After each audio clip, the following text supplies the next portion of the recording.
हम्म।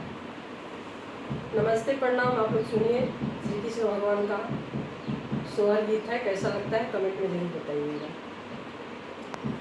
की कर बड़ी बड़ी आँखियाँ का जर भालू शोभेला हो।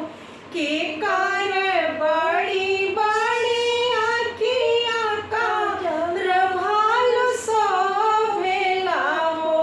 ललना के कर पतली अंगुरिया का रगड़ी काजर करेली हो।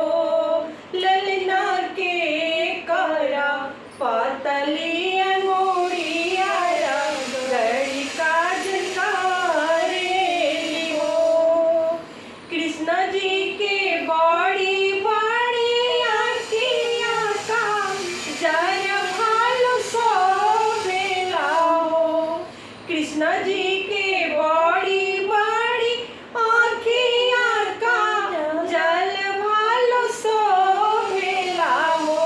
ललना जसोदा के पतली अंगुरिया गड़ी काजर करेली हो। ललना जसोदा के पतली अंगुरिया गड़ी काजर करेली हो। की कर दांड भालू शोभेला हो। की कर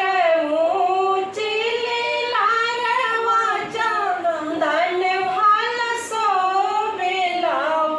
ललना के कर पतली अंगुरिया गड़ी का चंदन करेली हो। ललना के कर पतली अंगुरिया गड़ी चंदन करेली। राम जी के ऊँचे दंड भाला शोभेला हो। राम जी के ऊँचे दंड भाला शोभेला हो। ललना कौशल्या के पतली अंगुरिया गड़ी चंदन करेली हो। ललना कौशल्या के पतली अंगुरिया गड़ी चंदन करेली हो। ललना कौशल्या के पतली अंगुरिया गड़ी चंदन करेली हो। धन्यवाद दोस्तों। गाना अच्छा लगे तो लाइक शेयर सब्सक्राइब जरूर करिएगा आप लोग।